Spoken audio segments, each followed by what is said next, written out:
So the topic, New Year's resolutions and goal setting. I feel like every year some different form of this conversation comes up. And as I was reading through the notes for the session, apparently I'm used to talking to clients. The episode for today, I noted some points that may make this conversation applicable or transferable to different times of year, as opposed to just New Year's in early January, February time of year. So why don't we start by going through the concept of New Year's resolutions, what they are, what they're about, where they come from, and maybe a couple examples of where you see them pop up and the work that you do right now. Sure. So I can start with just talking about what the concept generally is for people and why we set New Year's resolutions. For a lot of people, it's really just seeing the new year as a time to be like a time for it to be like a blank slate where we now have this specific point in time where it's a new start, it's a new year. So let's try to work towards some new goals to make changes. And while not all resolutions are health-based, that is oftentimes what the largest amount are.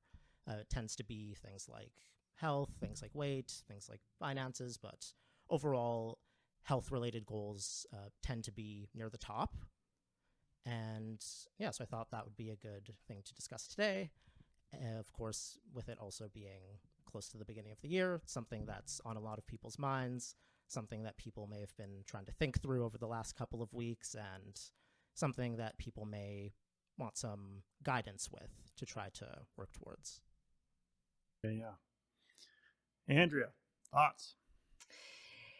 Yeah, it's exactly what Matthew has said. Like, it's kind of a point where people are kind of rethinking, there's the new year concept.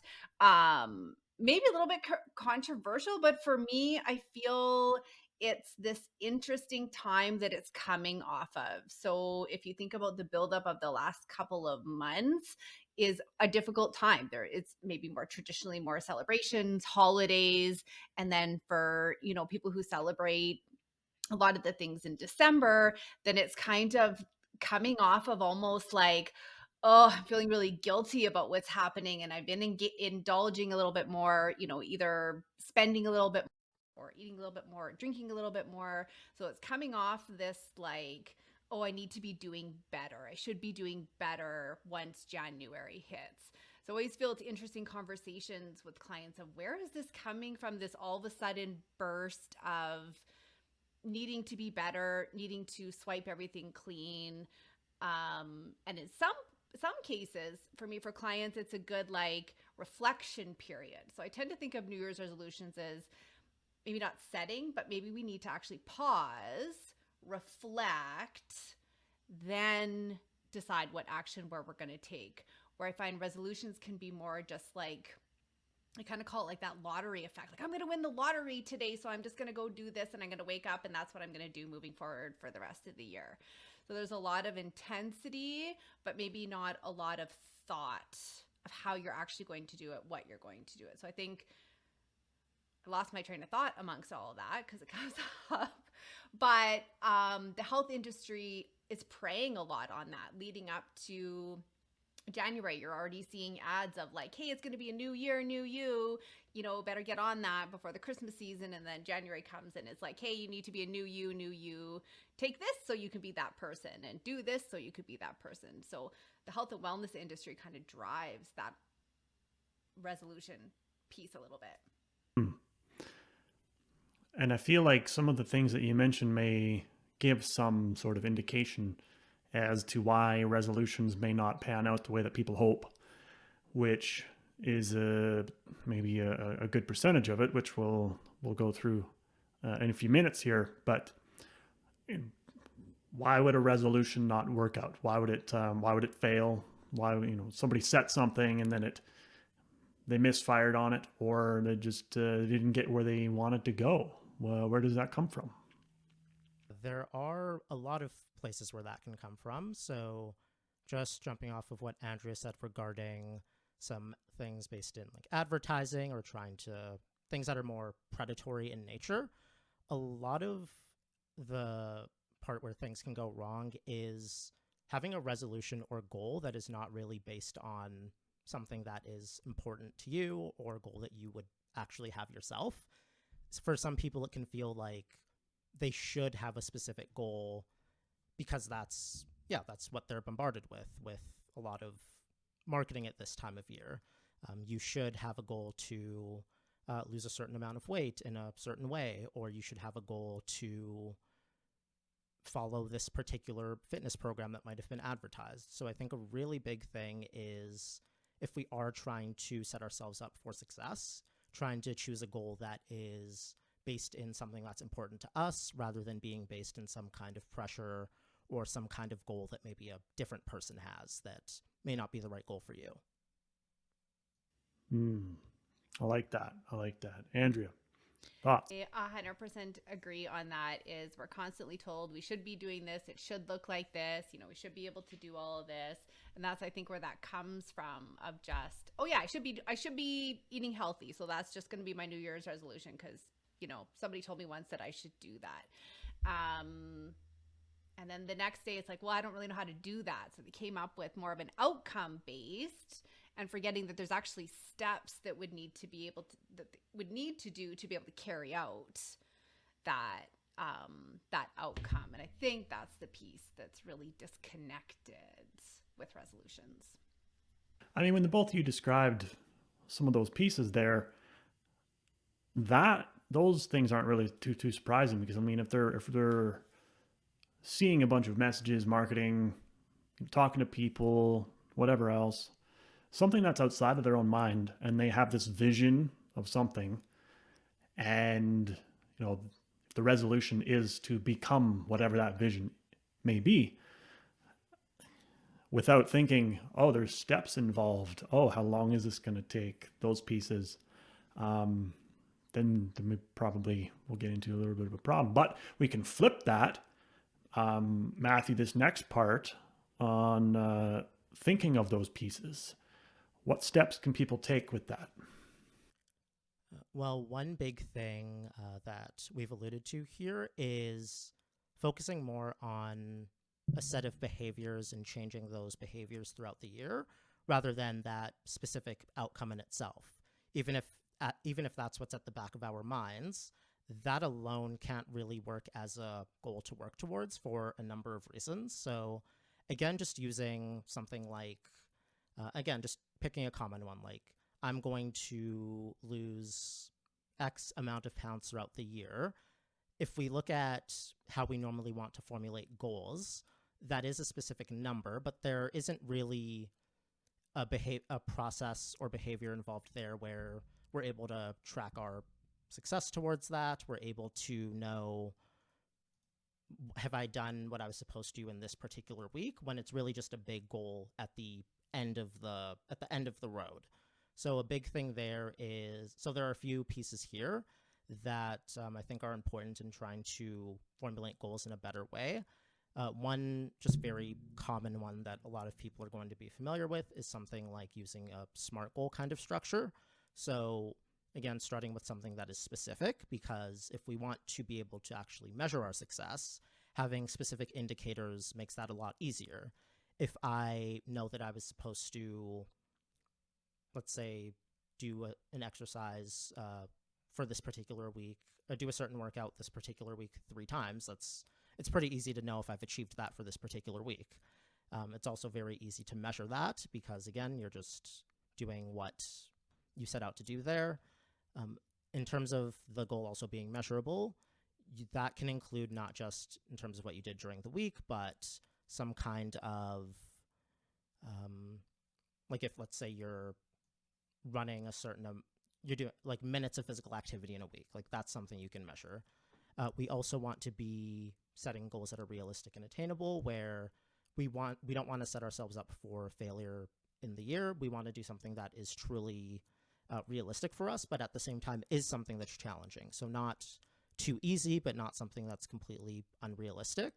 And we also want to have a specific timeline for our goals. So that is not just, of course, with the New Year's resolution being wanting to be completed over the course of a year, we probably also want to break that down into smaller periods so that we know if we've done something that we need for that particular week or that particular month, and just we're trying to set smaller milestones along the way, so it's not really just at the end of the process. We also want to be able to evaluate our goals at the end of the day and see, or not the end of the day, but let's say, again, those weekly or monthly targets, evaluating if we've done that, and if not, potentially just reassessing what can we change here. Do we need to adjust the goal itself? Do we need to adjust some kind of approach, some surrounding factors that may be causing challenges? And yeah, just being able to reassess and readjust from there by setting a goal that is, like we said, something that's more of like a SMART or SMARTER goal with that common acronym. Something we spoke about earlier was also just choosing goals that are very important to you rather than someone else or something that's based in common marketing. And again, that behavior focus to our goals, because it's easier to set out to do a certain set of behaviors each week rather than focusing at that, again, that background goal of, like, let's say a certain weight loss goal, or our goal is to do something like that. We're trying to actually set goals for behaviors to work towards that, whether that be eating a certain way, whether that be being more physically active, or just, again, anything related to our health, rather than either having, like we said, a weight goal or just a very vague, like, be healthier kind of goal, having those specific behaviors that are set. Another very important thing that I'd like to add to this as well is focusing on more approach-based goals, where we are working towards doing something rather than working to avoid something or to not do something. Research also suggests that setting our goals up that way is more likely to be successful. So I think those are some key starting points when it comes to trying to set ourselves up for success when we are trying to set up these goals. I'm going to throw a little hypothetical situation, because I work with a set of clientele that, when we're talking about goal setting, is particularly challenging. A lot of the clients that I work with have ADHD. And so all of these pieces related to SMART goals, and even things like setting something that is, 6-12 months away, particularly challenging because of difficulties with executive function. So planning, organization, regulation, those types of pieces. Separate from that, though, I've definitely been in conversations with clients around what goals they want to set and achieve, and so on and so forth. And I've been in conversations with clients around setting that, and they're like, well, okay, a specific, I want to lose 100 pounds. Okay, that's kind of specific, and it's measurable. I can use a scale. Based on the messaging that they are seeing and hearing, they think that's attainable. It's by the end of the year, so it's timely. And so they're like, okay, that's smart, but it still doesn't take us far enough. How do we shift people from thinking that their goal is smart to breaking it down a little bit further and picking it apart a little bit more, so that they can not just focus on now and 12 months from now, but now and next week, now and next month, so on and so forth? I love how we can make the goals exactly like you said, Brandon. Like, somebody can really take that thought and make it fit into that acronym of a SMART goal. I have lots of clients that do that, and part of that is asking people to go, is that an outcome? Because totally what they're looking for and what they're setting a goal around is an outcome. So that is, in theory, correct. It's an outcome of a goal that they're working towards. But then the challenge back is, that is a great outcome goal. what are you going to do then? Like, what are the things that you are going to do? Tell me what those things are. And then that puts it back to, do they know what those things are that they're going to do? And then that can push then that goal into kind of a secondary component. But we are very outcome focused. So we tend to set a lot of goals outcome based, which there's nothing wrong with that. But I could also set that same goal to be like, I want to win the lottery based on the odds that the Lotto Association puts out for me. It's totally attainable because it says that I could win it. Right? So it's outcome based, but I still would have to buy and play those lotto tickets to even, right? So it's a behavior to match that outcome. So I think that's the biggest piece is, are we setting an outcome that also needs a behavior to follow? On the other flip side of that, especially if we're struggling with people, like if it's timing, planning, the biggest thing I'll tell people is don't start with long-term goals. You can have them in the back, but just maybe you're only doing this for a week and then you're going to come back and reassess. And if it isn't something that's valuable to you, you want to do, can do, then you need to adjust. So we have this illusion that goals are set and move on, but it's not. Goals are actually a work in progress constantly throughout the year because we change throughout the year and our situations change throughout the year. So the goals need to be like a working document, basically. I think that, and that relates back to the points, Matthew, that you mentioned around being behavior focused. So it comes around. By the way, that hypothetical situation was not to discount the SMART structure. It was merely bringing up an actual, real world application, or a seeming application of said structure, which can easily be twisted in such a way that people can justify what they're doing to think that they're doing the right thing, intentionally or unintentionally, to then serve or not even serve them well, I think. Brandon, the biggest way that I see it, and we've talked about this before in other episodes, of the concept of health, being healthy is really hard to define and figure out what that is, right? So that's where those resolutions sometimes even come from. Like, I just want to be healthy. Well, great. Like, that's a great outcome. And of course, that's what we're working towards. But like, what are we going to do about that? Like, what are you going to do to get there? Right? So. Yeah, totally. Okay. Any other points that are tips for how to succeed with setting these types of goals, or at this time of year with resolutions? Anything else come to mind?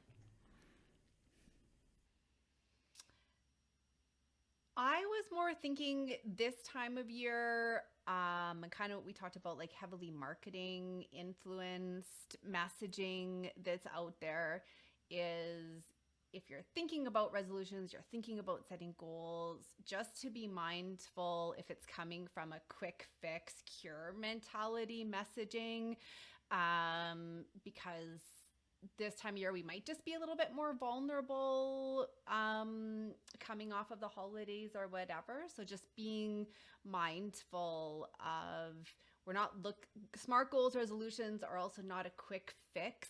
They are meant to be something that's going to be helpful in the long term, even if it's finances or whatever, planning for a trip or something non-food health related. They shouldn't be looked at as like a quick fix cure mentality. Right. Matthew, what about you? I think that another big thing is for those who simply don't know where to start in terms of even just setting those goals or where to find information to work towards those goals, that seeing professionals can be a very good starting point for that. That could include people like us who are dietitians. It could include people that are more in the fitness space, like fitness trainers, or even just seeing your family doctor for areas that you may be able to start. A big piece of that is, like I said, just getting just cutting through a lot of different information that may be around online, and just knowing what to actually look at there, as well as just setting those initial goals. And another thing is that during the year, there are also going to be times where something like a plateau may happen.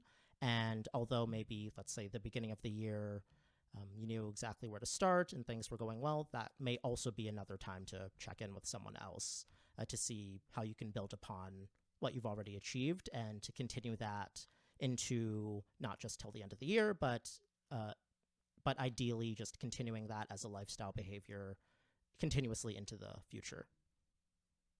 Love it. Love it. You had some cool information here, Matthew, about the success rate of New Year's resolutions. I'm very curious to hear about this.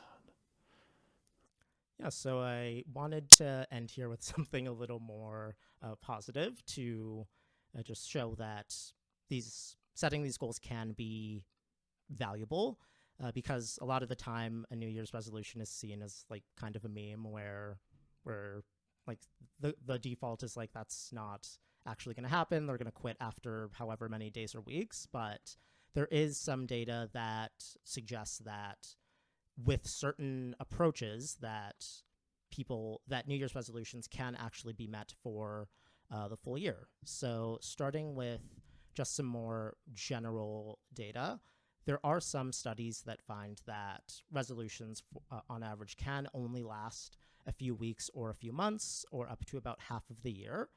But a more recent study from a couple of years ago that focused on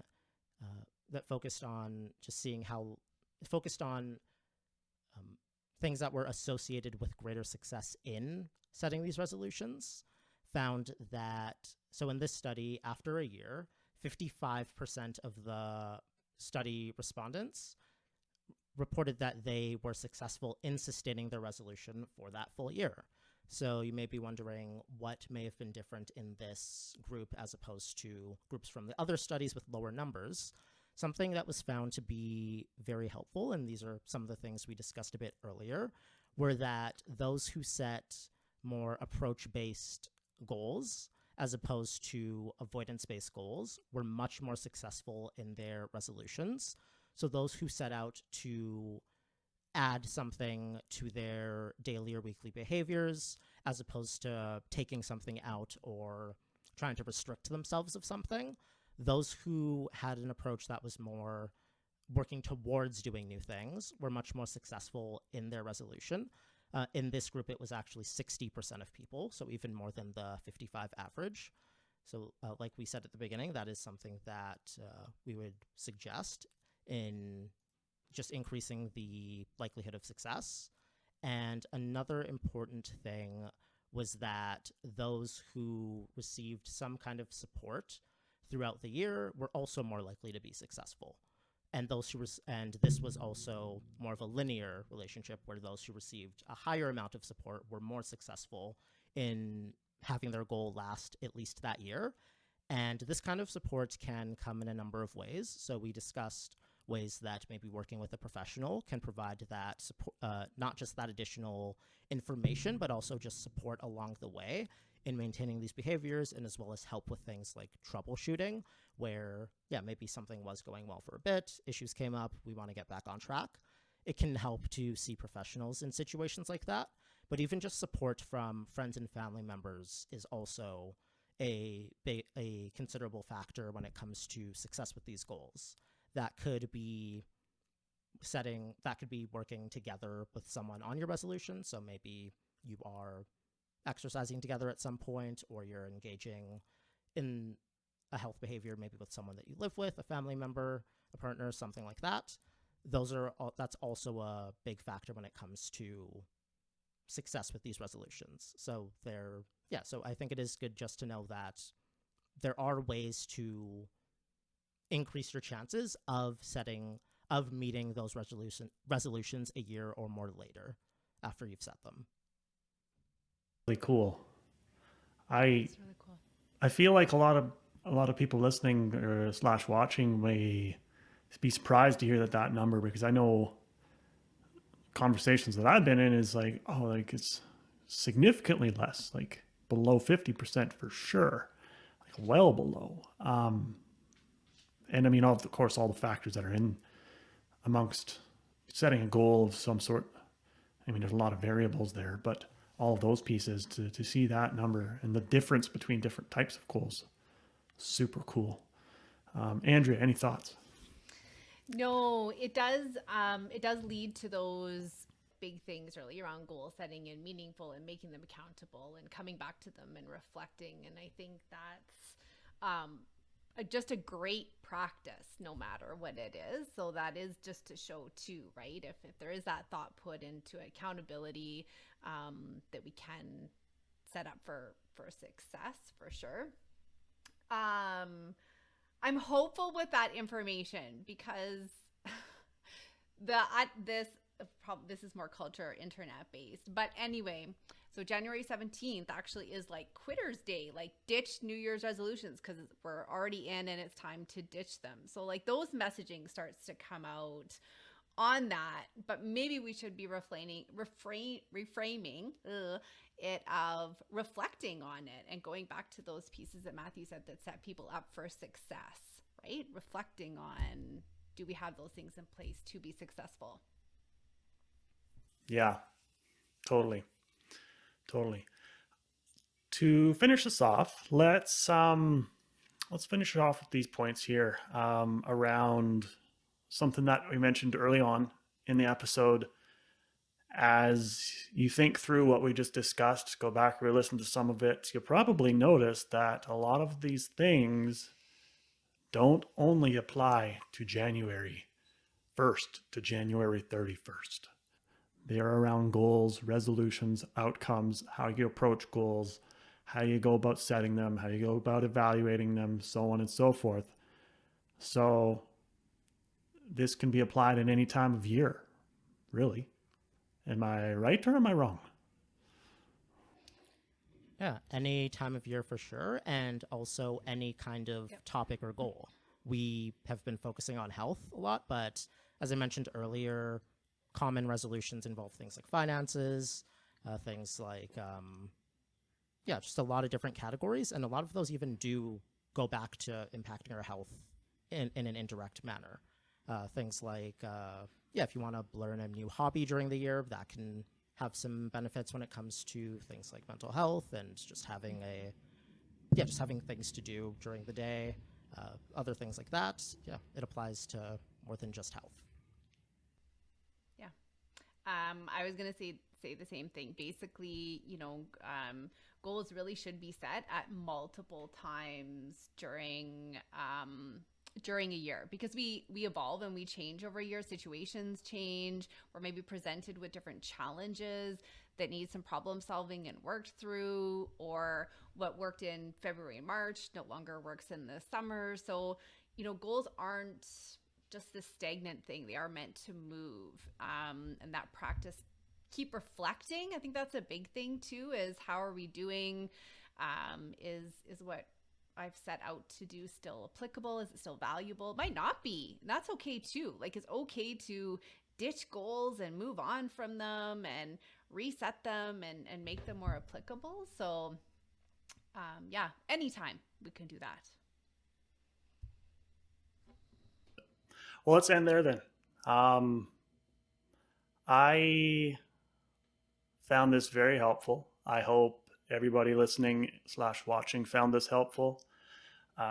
If you are thinking about this type of a thing right now and you need some support, feel free to reach out to our team, Revive Wellness.